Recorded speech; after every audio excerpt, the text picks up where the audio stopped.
it will become a hurricane by late Tuesday afternoon. Landfall is currently expected along the Big Bend region on Wednesday. A state of emergency in place for Florida residents as a hurricane is expected to make landfall this week. Commemorating the March on Washington speech, WVTM 13's Chip Scarborough reviews the changes in our city 60 years later. And a growing need for fair and free elections, the latest push to find and retain more poll workers. Live, local, late breaking.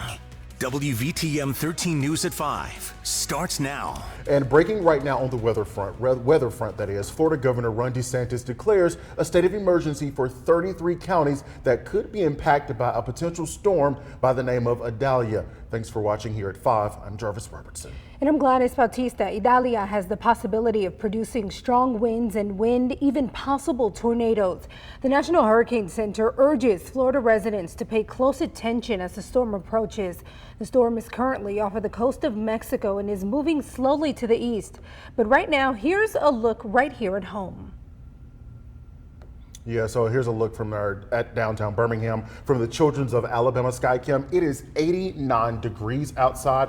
Not too long ago, we heard the rain coming down pretty hard here atop of Red Mountain. Meteorologist Adrian Castellano here with us as well. Adrian, are we going to get any more rain today? Yeah, maybe in a few spots. Let's talk tropics though first, and then we'll get to our local forecast. Tropical storm Idalia formed earlier this afternoon, kind of meandering in place across the northwestern Caribbean Sea. It's going to lift back up to the north though into the Gulf of Mexico over the coming days. Right now, winds of 40 miles an hour. So there's a look at the location. Starting to see better organization, better banding feature with this tropical storm. Latest track in from the National Hurricane Center. It's nudged back east a little bit toward the Florida Peninsula, offshore of Tampa sometime late Tuesday night, possibly now turning into a Category 2 hurricane and then making landfall in the Big Bend region, maybe near Cedar Key or just north and west of Cedar Key early Wednesday morning.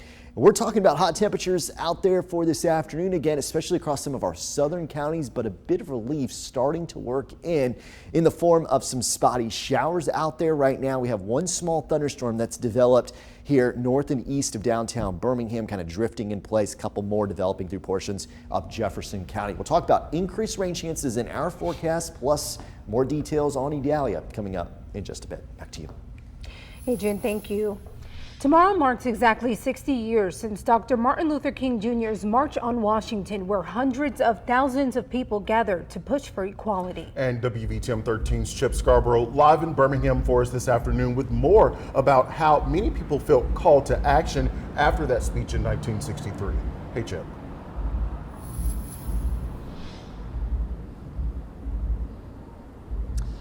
Well, Jarvis and Gladys, just 2 weeks after that March on Washington, 4 young black girls were killed in a bombing here at the historic 16th Street Baptist Church in Birmingham. And several months after the bombing, 3 civil rights workers were killed in Philadelphia, Mississippi. Now, the August 28, 1963 March on Washington is still considered one of the greatest and most consequential racial justice and equality demonstrations in U.S. history. As many as 250,000 people gathered at the time. And the tragedies that followed here in Alabama and next door in Mississippi resulted in the Civil Rights Act of 1964, outlawing discrimination based on race and other factors. But the fight for equality continued on and remains active now. The idea of jobs and justice is still something very much eluding marginalized communities in our country today, 60 years later. And so the dream is not over.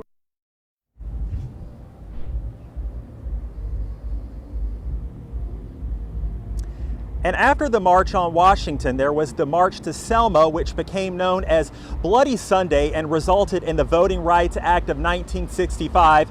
It outlawed any sort of discrimination when it came to voting.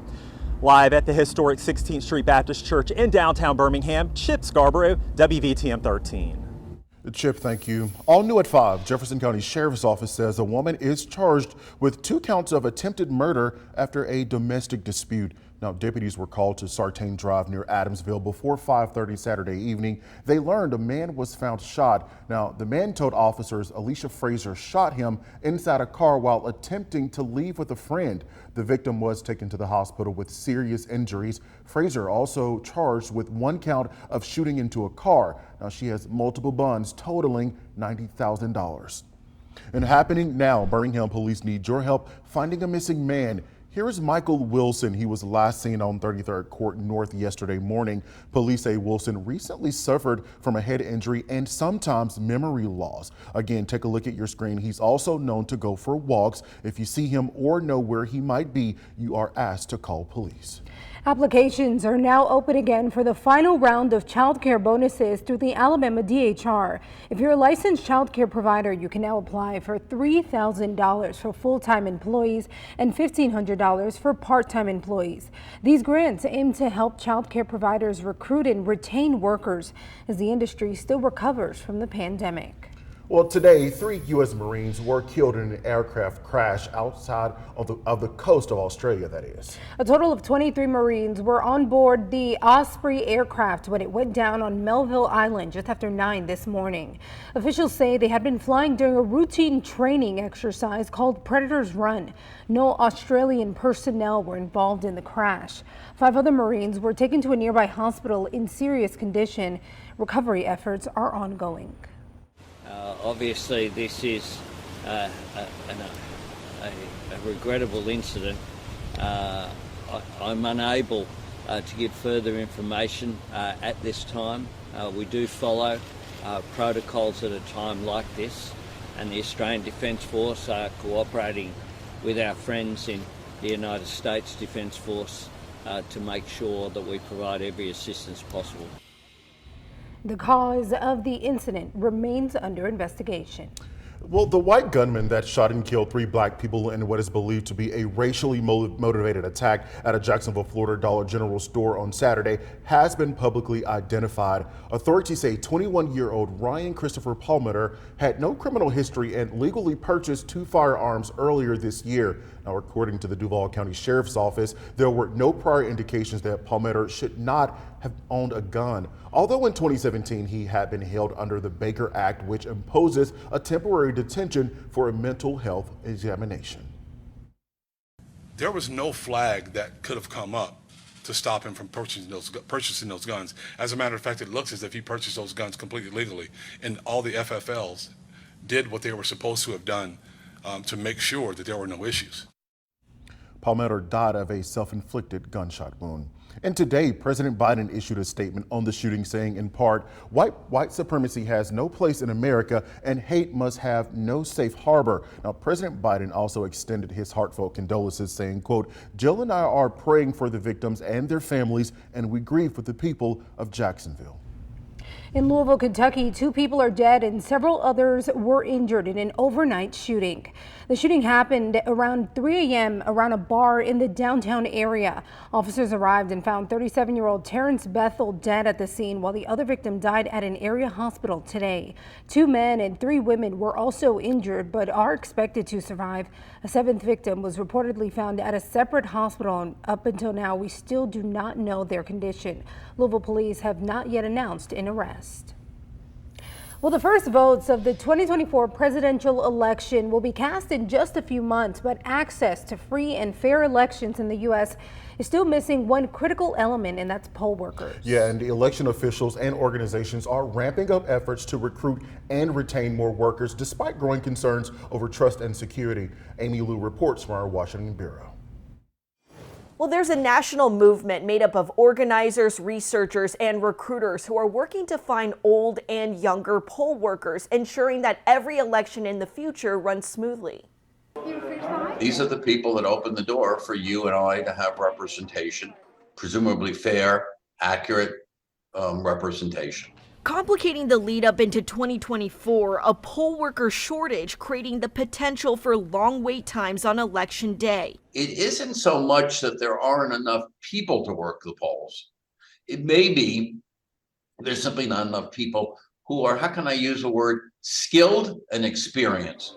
Health risks from the pandemic, coupled with unfounded fraud conspiracies and threats to their own lives, created a mass resignation of older workers in 2020. You add to that this, political environment that we're in right now, which is so highly charged. That too is driving some poll workers away. The Vet the Vote campaign is working to bring them back, recruiting nearly half of a 130,000 shortfall ahead of the 2022 midterms. Elections officials are also ramping up efforts to recruit another group, the young and tech-savvy. Researchers say a new generation of workers is needed, inspiring confidence among voters and the election system. We need people who are not believers to come in, to immerse themselves in the experience and to see just how strong the processes are. If you're interested in becoming a poll worker or want some more information, you can head on over to the U.S. Election Assistance Commission's website or contact your local elections office. In Washington, I'm Amy Liu. You only have a few more hours left to enjoy Birmingham's Taste of 4th Avenue Jazz Festival. This year's festival will mark its 20th anniversary, and within the next hour you can catch jazz band KB's Technique performing at 6:55, so you have a little bit over an hour to get there. It is completely free to attend. The festival ends at 8 o'clock tonight. Coming up, a mission complete for NASA's SpaceX crew members. More on this morning's successful launch. And Ninja Warrior contestants preparing to tackle the first stage of the 4-stage finals. Stay with us. You're watching WVTM 13 News at 5 on this Sunday. We send you to break with a look from the WVTM 13 Skycam. 89 degrees in the Magic City.